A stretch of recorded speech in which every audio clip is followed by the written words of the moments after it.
નમસ્કાર વિદ્યાર્થી મિત્રો, મારી યુટ્યુબ ચેનલ સંજય પટેલમાં આપ સૌનું હાર્દિક સ્વાગત છે. મિત્રો, આજના વિડીયોની અંદર આપણે ધોરણ 4 વિષય છે કુહુ ગુજરાતી, જેનો પાઠ 9 જેનું નામ છે કમળ જળ, તેના ભાગ 4 ની અંદર આજે આપણે પાઠ સમજૂતી અને તેના પ્રશ્ન જવાબો વિશે શીખવાના છીએ. વિદ્યાર્થી મિત્રો, જો તમે મારી ચેનલમાં નવા હોય તો મારી ચેનલને જરૂરથી સબસ્ક્રાઇબ કરો. વિડીયો સારો લાગે તો લાઇક કરો, શેર કરો અને બેલ નોટિફિકેશન ઓન કરો, જેથી મારા આગળના નવા વિડીયો પણ આપને મળતા રહે. તેમજ વિદ્યાર્થી મિત્રો, આ પાઠની પીડીએફ જોવા માટે પ્લે સ્ટોરમાં જઈ અમારી એપ્લિકેશન વિશ્વગુરુ STD 1 થી 12 ગુજરાતી ડાઉનલોડ કરી તમારા મોબાઈલમાં ઇન્સ્ટોલ કરો. જે તમે શરૂ કરશો તો તમને આ પ્રકારે જોવા મળશે, જેમાં બધા ધોરણની અંદર ધોરણ બતાવશે, ધોરણ પસંદ કરશો એટલે વિષય બતાવશે, વિષય પસંદ કરશો એટલે પાઠનું નામ બતાવશે, જેમાં વિડીયો ઉપર ક્લિક કરશો તો વિડીયો જોવા મળશે અને PDF ઉપર ક્લિક કરશો તો તમને PDF જોવા મળશે. તો આશા રાખું છું અમારી એપ્લિકેશન આપ સૌને ગમશે. જરૂર ડાઉનલોડ કરજો, જે એકદમ ફ્રી છે. કોઈ પણ પ્રકારના ચાર્જ વગર તમે વિડીયો અને PDF બંને જોઈ શકશો. તો ચાલો મિત્રો, હવે શરૂ કરીએ પાઠ 9મો ભાગ 4.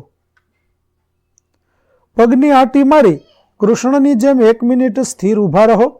ત્યારબાદ પ્રશ્નોના જવાબ 2-3 વાક્યમાં લખો. પહેલું, કૃષ્ણને સમજાવવા ગોવાળિયાઓએ શું શું કર્યું? તો કૃષ્ણને સમજાવવા ગોવાળિયાઓ અંદરો અંદર ગણગણાટ કર્યો. એકે કહ્યું કૃષ્ણને જવું પડે, તેમાં તેના જીવનું જોખમ છે. એક મિત્રએ કહ્યું કે કાલે કાનુડો નવો દડો લેતો આવે, આ દડો ભલે કાલીય નાગના ઘરે રહે. કેટલાકે કહ્યું કે કનૈયાના જીવને જોખમમાં ન મુકાય. સૌ કૃષ્ણને ગમે તેમ કરીને ઊંડા ધરામાં જવતા રોકવા ઈચ્છતા હતા. બીજું, કાલીય નાગ વિશે 2-3 વાક્યો લખો. તો કાલીય નાગ યમુના નદીના ઊંડા ધરામાં રહેતો હતો. તેના ઝેરથી તે નદીનું પાણી ઝેરી થઈ ગયું હતું. તે ખૂબ બળવાન હતો. તેની હજારો ફેણો વાદળની ગર્જનાની જેમ ફૂફાડા મારતી હતી. ત્યાર પછી ત્રીજું, નાગણે કૃષ્ણને પાછા મોકલવા શું શું કર્યું? તો નાગણે કૃષ્ણને પાછા મોકલવા માટે નાગનો ડર બતાવ્યો. પછી પોતાનો 1.25 લાખનો હાર આપવાની લાલચ પણ આપી તેના રૂપરંગના વખાણ પણ કર્યા. ચોથું, નાગ અને કૃષ્ણના યુદ્ધ વિશે લખો. તો નાગણે નાગના પગ દબાવીને અને મૂછ મરડીને કાલીય નાગને જગાડ્યો. પછી બંને બળિયા સાથે બાથે વળગ્યા. નાગની હજારો ફેણો આકાશમાં વાદળોની ગર્જનાની જેમ ફૂફાડા મારતી હતી. છેવટે કૃષ્ણે કાલીય નાગને નાથ્યો. અંતે નાગણો નાગને છોડી મૂકવા માટે કૃષ્ણને વિનંતી કરવા લાગી. 5મો પ્રશ્ન, કૃષ્ણની કઈ વાત તમને સૌથી વધુ ગમી? તો નાગણોએ કૃષ્ણને નાગનો ડર બતાવ્યો, તેના રૂપરંગના વખાણ કર્યા, તેને 1.25 લાખનો હાર આપવાની લાલચ આપી. આમ છતાં કૃષ્ણ યમુના નદીના ધરામાંથી પાછા ન ફર્યા. આ વાત મને સૌથી વધુ ગમી. ત્યાર પછીનો કૌંસમાં આપેલા શબ્દોની મદદથી વાક્યો પૂરા કરો. પહેલું, યશોદા માતા કહે સાંજે કૃષ્ણ આવશે ત્યારે તેને સમજાવીશ. બીજું, બલભદ્રે ઘણી રાહ જોઈ પરંતુ કૃષ્ણ ન આવ્યા એટલે એ એકલા ગયા. ત્રીજું, ગોવાળોએ આજે ગિલ્લી દંડા રમવાનું નક્કી કર્યું હતું પણ પછી અગર પાટો રમ્યા. ચોથું, નિશાળમાં રિસેસનો સમય વધી જાય તો અમને બહુ મજા પડે. 5મું, હજી તો છોડ નાનો છે, 1 મહિના પછી એને ફૂલ આવશે. ત્યાર પછી કૌંસમાં આપેલા શબ્દો જવાબ બને તે રીતે પ્રશ્ન બનાવો. પેલું છે, કૃષ્ણે નદીમાં તળિયા સુધી ડૂબકી લગાવી. તો પેલો પ્રશ્ન બનશે કે કોણે નદીમાં તળિયા સુધી ડૂબકી લગાવી? ત્યાર પછી નદી જવાબ જોઈતો હોય તો આવો પ્રશ્ન બનાવીએ, કૃષ્ણે સામા તળિયા સુધી ડૂબકી લગાવી? પછીનો પ્રશ્ન આવી રીતનો બનશે કે કૃષ્ણએ નદીમાં ક્યાં સુધી ડૂબકી લગાવી? અને છેલ્લો પ્રશ્ન બનશે, કૃષ્ણે નદીમાં તળિયા સુધી શું કર્યું? ત્યાર પછી બીજું, ગોવાળિયા કનૈયાનો જીવ જોખમમાં મૂકવા માંગતા નહોતા. તો પેલો પ્રશ્ન બનશે કે કોણ કનૈયાનો જીવ જોખમમાં મૂકવા માંગતા નહોતા? બીજું, ગોવાળિયા કોનો જીવ જોખમમાં મૂકવા માંગતા નહોતા? ત્રીજું, ગોવાળિયા શું જોખમમાં મૂકવા માંગતા નહોતા? ત્યાર પછી ત્રીજું, બાળકોને શાળામાં ગીતો ગાવાની મજા આવે છે. પહેલા જવાબ લખો અને પછી પ્રશ્ન બનાવો. તો જવાબ થશે ગીતો ગાવાની. તો પ્રશ્ન થશે બાળકોને શાળામાં શાની મજા આવે છે. બીજો જવાબ બાળકોને. તો જે પ્રશ્ન થશે કે કોને શાળામાં ગીતો ગાવાની મજા આવે છે. અને ગીતો, તો પ્રશ્ન થશે કે બાળકોને શાળામાં શું ગાવાની મજા આવે છે. ત્યાર પછી બે વાક્યો પરથી અર્થ ન બદલાય એ રીતે બે વાક્યો બનાવો. પેલું, અમે મેદાનમાં ગયા, અમારે ગીલી દંડો રમવા હતા. તો વાક્ય થશે અમે મેદાનમાં ગયા કારણ કે અમારે ગીલી દંડો રમવા હતા અને અમારે ગીલી દંડો રમવા હતા માટે અમે મેદાનમાં ગયા. બીજું, મેરી સ્કૂલમાંથી વહેલી ઘરે ગઈ, મેરીને મેચ જોવી હતી. તો પેલું વાક્ય, મેરી સ્કૂલમાંથી વહેલી ઘરે આવી કારણ કે એને મેચ જોવી હતી. બીજું, મેરીને મેચ જોવી હતી માટે તે સ્કૂલમાંથી વહેલી ઘરે આવી. ત્યાર પછી ત્રીજું, હું રાત્રે મોડે સુધી જાગું છું, રાત્રે દાદા મને વાર્તાઓ કહે છે. તો હું રાત્રે મોડે સુધી જાગું છું કારણ કે રાત્રે દાદા મને વાર્તાઓ કહે છે. બીજું થશે, રાત્રે દાદા મને વાર્તાઓ કહે છે માટે હું રાત્રે મોડે સુધી જાગું છું. ચોથામાં વાક્ય થશે, અમે કેવડિયા ગયા કારણ કે અમારે સ્ટેચ્યુ ઓફ યુનિટી જોવું હતું. અને બીજું, અમારે સ્ટેચ્યુ ઓફ યુનિટી જોવું હતું માટે અમે કેવડિયા ગયા. ત્યાર પછી પાંચમામાં વાક્ય થશે, છોકરા મેદાનમાં ભેગા થયા કારણ કે તેમણે કબડ્ડી રમવાની હતી. અને બીજું, છોકરાને કબડ્ડી રમવાની હતી માટે તેઓ મેદાનમાં ભેગા થયા.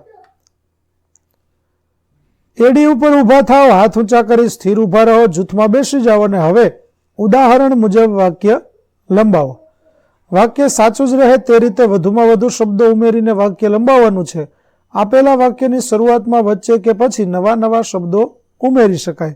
તો અહીં ઉદાહરણ આપણને આપેલા છે અને તે વાક્યની અંદર કેટલા શબ્દો થાય છે તે આપણે છેલ્લે લખીશું. તો ચાલો જોઈએ. પેલું, અમે મીઠાઈ ખાધી. તો 3 શબ્દો છે. અમે સાંજે મીઠાઈ ખાધી 4 શબ્દો. અમે ગઈકાલે સાંજે મીઠાઈ ખાધી 6 શબ્દો. અમે ગઈકાલે સાંજે જુદી જુદી મીઠાઈ ખાધી 8 શબ્દો. અમે ગઈકાલે સાંજે માવાની જુદી જુદી મીઠાઈ ખાધી 9 શબ્દો. અને લંબાવેલું વાક્ય, અમે ગઈકાલે સાંજે મહેમાન સાથે માવાની જુદી જુદી મીઠાઈ ખાધી, જેમાં 11 શબ્દો છે. ત્યાર પછી બધા બહુ હસ્યા. તો તેમાં 3 શબ્દો છે. 9 વાક્ય. આજે અમે બધા બહુ હસ્યા 5 શબ્દો. આજે શાળામાં અમે બધા બહુ હસ્યા 6 શબ્દો. આજે શાળામાં બધાએ એક પછી એક જોક્સ કહ્યા એટલે અમે બધા બહુ હસ્યા 13 શબ્દો. આજે શાળામાં બધાએ એક પછી એક મજા પડે તેવા જોક્સ કહ્યા એટલે અમે બધા બહુ હસ્યા 16 શબ્દો. અને લંબાવેલું વાક્ય કે આજે શાળામાં પ્રાર્થના સંમેલનમાં બધાએ એક પછી એક મજા પડે તેવા જોક્સ કહ્યા એટલે અમે બધા બહુ હસ્યા, જેમાં 17 શબ્દો છે. ત્યાર પછી દોડી દોડીને થાકી ગયા, જેમાં 3 શબ્દો છે. તો નવા વાક્યો બનાવીએ. તો તેઓ શનિવારે દોડી દોડીને થાકી ગયા 6 શબ્દો. તેઓ શનિવારે સાંજે દોડી દોડીને થાકી ગયા 7 શબ્દો. તેઓ શનિવારે સાંજે અંધારું થતા પહેલા દોડી દોડીને થાકી ગયા 9 શબ્દો. ત્યાર પછી તેઓ શનિવારે સાંજે અંધારું થતા પહેલા પહોંચવાનું હતું એટલે દોડી દોડીને થાકી ગયા 12 શબ્દો. અને લંબાવેલું વાક્ય, તેઓ શનિવારે સાંજે અંધારું થતા પહેલા ગામમાં પહોંચવાનું હતું એટલે દોડી દોડીને થાકી ગયા. ત્યાર પછી મોટું વાક્ય લખો, આચાર્ય સાહેબ ગુસ્સે થઈ ગયા. તો 1 એપ્રિલે મેહુલે એક શિક્ષકને ખોટા સમાચાર આપી ગામડે દોડાવ્યા. એ જાણીને આચાર્ય સાહેબ મેહુલ પર ખૂબ ગુસ્સે થઈ ગયા. 5મું, મારે ઘરે આવજે. તો તેનું મોટું વાક્ય, પરમ દિવસે મારી બર્થડે પાર્ટીમાં સાંજે 6:30 વાગ્યે મારે ઘરે ચોક્કસ આવજે. અને ખા. તો મમ્મીએ કહ્યું, ગરમા ગરમ પૌવા ખા પછી રમવા જજે. ત્યાર પછી નીચેના વાક્યોમાં લીટી દોરેલ શબ્દો ધ્યાનથી જુઓ. વિદ્યાર્થી મિત્રો, અહીં જે શબ્દો આપેલા છે તે લીટી કરેલા શબ્દો આપણે ધ્યાનથી જોવાના છે. હવે નીચે બે વાક્યો ભેગા થઈ ગયા છે, તેમને છૂટા પાડીને લખો. તો પહેલું વાક્ય, અમે રોજ સાંજે રમીએ છીએ અને ગયા વર્ષે અમે ખોખોની મેચ જીત્યા હતા. બીજું, અમે ગિરનારમાં રોપવે જોયો હતો, પાણીનો અડધો ગ્લાસ ભરેલો છે. આવા 2 વાક્યો થશે. ત્યાર પછી ત્રીજામાં 2 વાક્યો, ચક્કી બહેન ઊંઘી ગયા હતા, કાબરોને જીવડા ખાવાની મજા આવે છે. ચોથામાં 2 વાક્યો થશે, તમારે પેન્સિલ જોઈએ છે, મારી પાસે નથી. પાંચમામાં 2 વાક્યો થશે, બધા લાઈનમાં ઊભા રહો, તમારો વારો આવે તેની રાહ જુઓ. ત્યાર પછી 4-4ના જૂથમાં ચર્ચા કરીને જણાવો કે આપેલી સમસ્યા કે ગૂંચ તમે કેવી રીતે ઉકેલશો. પહેલું, તમારી શાળામાંથી કબડ્ડીની ટીમ તાલુકામાં રમવા જવાની છે. કુલ 12 ખેલાડી જવાના છે. એક શિક્ષકે એમ કહ્યું કે ધોરણ 3, 4 અને 5માંથી 4-4 ખેલાડી લઈ જઈએ. બીજા શિક્ષકે કહ્યું કે ધોરણ 3 થી 5માં સૌથી સારું રમતા હોય એવા 12 ખેલાડી લઈ જઈએ. તો શું નક્કી કરશો અને કેવી રીતે? તો જે સારું રમતા હોય તે 12 ખેલાડીઓને લઈ જવા જોઈએ.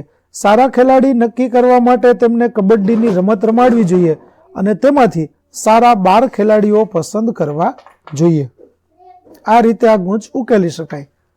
ત્યાર પછી બીજી ગૂંચ છે, ગુજરાતીની એકમ કસોટીમાં તમારા કરતા તમારા મિત્રના વધુ ગુણ હતા. પાછળથી તમને ખબર પડી કે એ મિત્રે કોઈક બીજામાંથી જોઈને જવાબો લખ્યા હતા. હવે તમે શું કરશો? સાહેબને અને મિત્રોને શું કહેશો? તો હું વધારે મહેનત કરીશ જેથી મને વધારે માર્ક્સ મળે. હું કોઈનામાંથી જોઈને નહીં લખું. પછીની ચોથી ગૂંચ છે, ચોથા ધોરણના વર્ગખંડની સફાઈ બાળકો જ કરે છે. દરરોજ 3 બાળકોનો સફાઈ કરવાનો વારો હોય છે. તમારો એક મિત્ર સફાઈના વારાના દિવસે જાણી જોઈને મોડો આવે છે. તો સતત 3 વાર સુધી આવું થયું છે. હવે તમે શું કરશો? મિત્ર કે શિક્ષકને શું કહેશો? તો અમે તે મિત્રને સમજાવીશું કે આપણા વર્ગખંડની સફાઈ કરવાની જવાબદારી આપણી છે, તો આપણે સમયસર શાળાએ આવવું જોઈએ. ત્યાર પછી ચાલો હસીએ. હસવું છે તો હસો ને, કોની રાહ જુઓ છો? ત્યાર પછી લગભગ સરખા અહીં વિદ્યાર્થી મિત્રો આપણને કેટલાક શબ્દો છે તેના અર્થ આપેલા છે, જે તમે અહીંથી જોઈ શકો છો. વિદ્યાર્થી મિત્રો, અહીં આપણો પાઠ 9 કમળ જળ નો ભાગ 4 છે તે પૂરો થાય છે. આગળના પાઠનો વિડીયો મેળવવા માટે મારી ચેનલને જરૂરથી સબસ્ક્રાઇબ કરો. તેમજ PDF જોવા પ્લે સ્ટોરમાંથી અમારી એપ્લિકેશન વિશ્વગુરુ STD 1 થી 12 ગુજરાતી ડાઉનલોડ કરો, જેમાં આપને ધોરણ